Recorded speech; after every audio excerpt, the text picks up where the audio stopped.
Viewers from mine of knowledge, अस्सलाम वालेकुम। अक्सर लोगों को देखा गया है कि इस मामले पे इबहम का शिकार हैं कि नमाज जनाजे में जूते या चप्पल पहनकर नमाज अदा की जाए या जूते उतार के। देखा यह गया है कि बाज़ लोग तो जूते पहने रखते हैं नमाज जनाजा के दौरान, जबकि बाज़ चप्पल उतार के उनके ऊपर खड़े हो जाते हैं। वैसे ये कि हर कोई अपने अपने तौर पे नमाज अदा कर रहा होता है। इस वजह से ये कन्फ्यूजन पैदा होता है कि आया कौन सा तरीका दुरुस्त है। इस वीडियो में हम इस इबहम और कन्फ्यूजन को क्लियर करेंगे कि नमाज जनाजे के दौरान किस तरह खड़े हों। असल में बुनियादी मसला ये है कि नमाज कोई भी हो उसके लिए जगह पाक होनी चाहिए, यानी जिस जगह खड़ा हो वो चाहे ज़मीन हो या जाए नमाज पाक होनी चाहिए।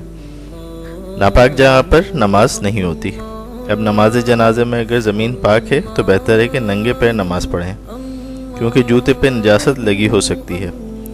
और अहनाफ के नज़दीक अगर पेशाब या पखाना एक दरहम की मिकदार चप्पल या जूते के नीचे लगा हुआ होगा तो नमाज नहीं होगी।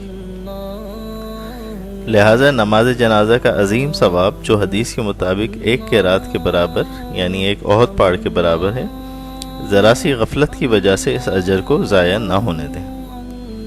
हो सकता है कि चप्पल या जूते पर कहीं नीचे की तरफ नजासत मौजूद हो और आप पाक समझ के नमाज अदा कर लें और नमाज आपकी ज़ाया हो जाए। लिहाजा एहतियात का तकाजा यही है कि जूता उतार के नमाज पढ़ें, पाक ज़मीन पे नमाज जनाजा अदा करें। पाक जूते पे अगर नमाज पढ़ते हैं तो नमाज जनाजा हो जाती है। यूं ही अगर जूते उतार के नमाजी जूते पे खड़े होकर नमाज पढ़ेगा तो इस सूरत में जूतों का ऊपरी हिस्सा जहां पाँव रखा हुआ है वो पाक होना ज़रूरी है। अब चाहे ज़मीन नापाक हो या जूते का निचला हिस्सा नापाक हो, मगर जूते ऊपर से अगर पाक हैं और उसके ऊपर खड़े होकर नमाज पढ़ ली तो नमाज जनाजा हो जाती है।